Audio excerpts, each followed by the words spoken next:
Well, howdy there, Internet people. It's Bo again.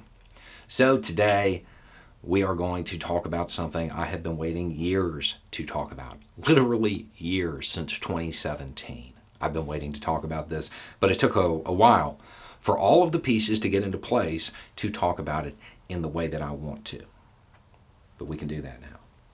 By the time y'all watch this, the statue in question is gone. It's been removed. Now, of course, I'm talking about the statue in Charlottesville, the one that caused all those problems, that led to loss. It's gone. It's been removed. Back then, that statue of Robert E. Lee, people would say, we have to defend history. That's the battle cry. That was the idea that caused all of this. But that statue is now gone. Let's talk about that history. Because here's the thing. If you ask people who were supportive of keeping that statue, what does it represent? They'd say something like, it commemorates the Civil War or something like that. I'm going to suggest that the acres upon acres of graves do that for us. That's enough of a monument that we don't need the statue. I'd also point out that, no, that's wrong. That's not why that statue was commissioned. That statue was not commissioned 2 years after the end of the Civil War. It was commissioned 2 years after Birth of a Nation, a film, a movie.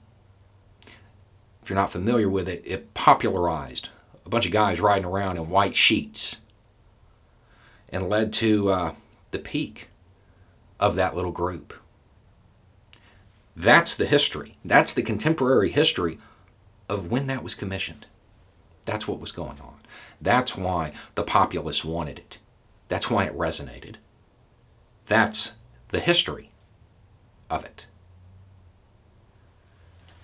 Now, do we know for certain that the motivations of the person who commissioned it were to tap into those feelings? We don't.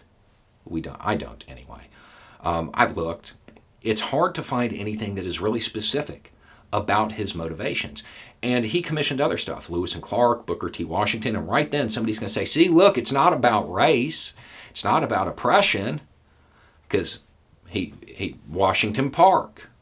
Yeah, sure, you could read it like that, or you could read it as separate but equal, because that's what it was. Those parks are an ongoing reminder of segregation, because that's why Washington Park exists. It's literally in the deed. It's a playground for the black citizens of Charlottesville. Terminology is a little different, but that's what it says. That's the history. That's what that statue represents, that symbol.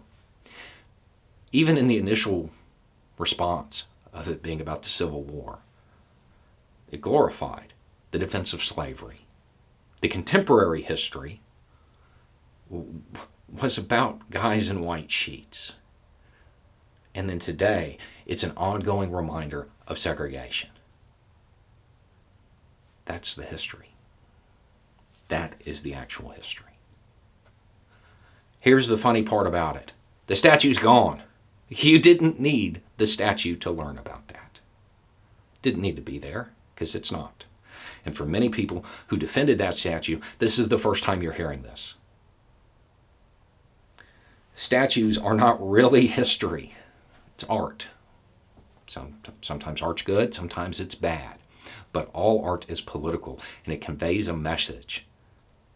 And the message at that time, combined with Washington Park, you better stay in your place. That's the message. And I'm wondering if those who wanted to defend history were defending that message. I think a lot of them were. When somebody has emotionally manipulated you into defending a symbol, be certain you know what that symbol represents. Be certain you are aware of the ideas contained in that symbol. Because a lot of times in the United States, the symbol-minded will hold a symbol higher than the ideas and values it is supposed to represent. And when you're talking about ideas that old and that wrong, maybe it's best to let them go. I think it's wiser not to keep open the sores of war, but to follow the examples of those nations who endeavored to obliterate the marks of civil strife, to commit to oblivion the feelings engendered. That's Robert E. Lee, by the way, making it really clear that he didn't think there should be Confederate monuments. Anyway, it's just a thought. Y'all have a good day.